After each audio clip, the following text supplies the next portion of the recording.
My name is Anthony Bryant. I'm running for City Council for Mountain Home, Idaho.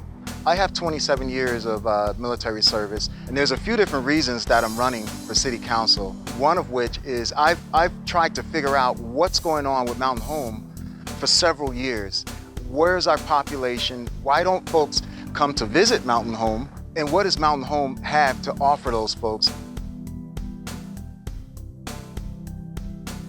The wing commander will admit to 1/3 of the population from the base living in Boise, but I believe it might be just a little bit more than that, in addition to those people that are working in Mountain Home, not associated with the base, that live there as well. When we have a base here and we're not taking advantage of that, that is an advantage.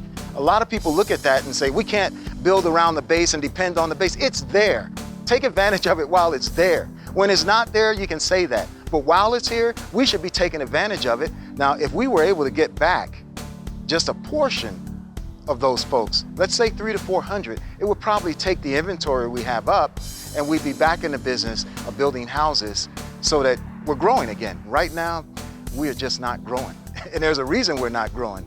And at the Labor Department came down to Mountain Home in the library here. What they found is between the ages of 16 and 64, we're at a -3% growth over the last 10 years, while overall, Idaho has grown 11.4%. That is your working population. Those who could leave have left, and they're working in Boise or they commute here to Mountain Home and work. And oh, by the way, we have the largest commuter population here in the state, in Mountain Home. We're not the largest city here, but we have the largest population commuting here. One of the other things that the Labor Department said that was amazing to me, the first chart that they laid out, and I can provide that for anybody, said that through the years 2022, if we do nothing, it just gets worse. So the gap grows and grows and grows, and we shrink as far as what we can offer any company that would want to come into Mountain Home and do business.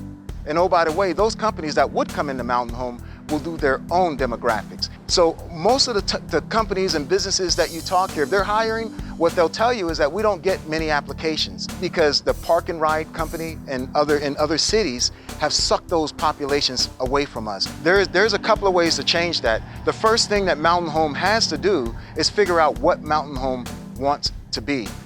And once we decide what we want to be, we'll build a growth and development plan around that brand. Once everybody on the outside is looking into Mountain Home and realizes that, oh, okay, they've branded themselves, they've developed a plan that's measurable, and everybody understands that plan and it's implemented and it's working. Now we are viable for a company to come in and get ahead of that growth.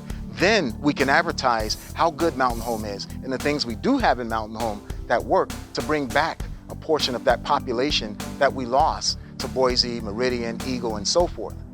You can't bring those populations back unless, number one, you have the employment, or if they are employed and working here, that you can get them back and offer them something that they're getting in Boise or Meridian and those towns that they can get here and be satisfied to stay in Mountain Home. But that only happens after we've come up with a plan and we, as a city, have branded ourselves. And then you can talk about money for schools and money for police departments and buying new things and hiring new city employees and so forth. You can't go there unless we're growing. We had a record crowd in the first forum at the Elks Lodge, and that is because people are upset. They want to know what's going on in Mountain Home. Why are we still here? What can we do to fix this?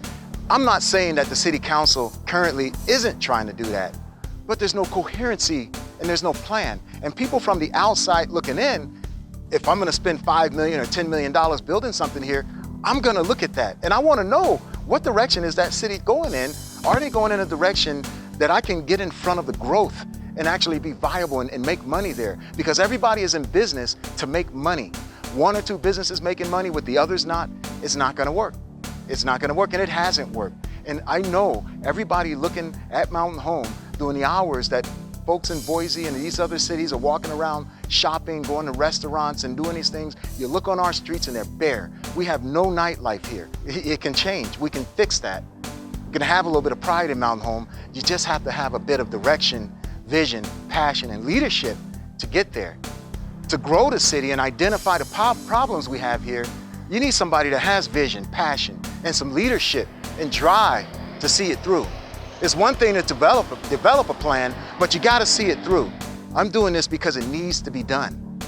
It's hard to produce results when you don't have a lot to work with. And right now, we don't have the water to bring anybody in, no processing plant. We don't have the labor to bring in a manufacturing plant or something like that. We can possibly bring in a call center. Maybe there's a few businesses we can bring in. But if you have negative growth numbers and negative across the board, why would they spend money and millions of dollars to come to Mountain Home knowing that you're gonna lose? That would make no sense, no business sense at all. So this will change. We can change this. It will take time. It will take time. And we're gonna have to advertise over every medium that's available once we come up with a plan. But you have to have that plan first. You have to implement that plan. Everybody has to buy into that plan. Every council member know exactly where we're at in that plan. Everybody should. So when people talk to you about it, you'll know exactly what to tell them. I can't go and beg a company to come in here and not know where we're at with our numbers. They know where we are. They look at the Census Bureau numbers. We just don't know where we are. We have to figure that out.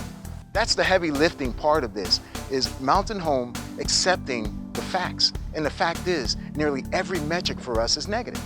The other thing that's important for this, and what folks need to understand, is this election is gonna affect the direction and the growth of this entire county. Mountain Home is the largest taxing district in the county. So it is gonna affect, so everybody should be paying attention to it. It's too late to register and turn in a registration card and get on the voter rolls for this election.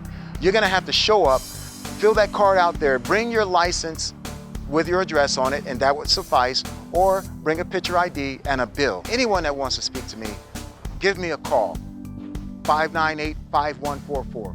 Talk to you all the time. And you can stop by my business, Mark Anthony's, and I'm in there most mornings. I'm in there, and come by after 12, after I'm done mopping the floor and the walls and all of that stuff, and I'll discuss anything with anybody. Thank you, Mountain Home, for listening to this rant, and it's really not a rant. This is what I actually will do if elected. Thank you.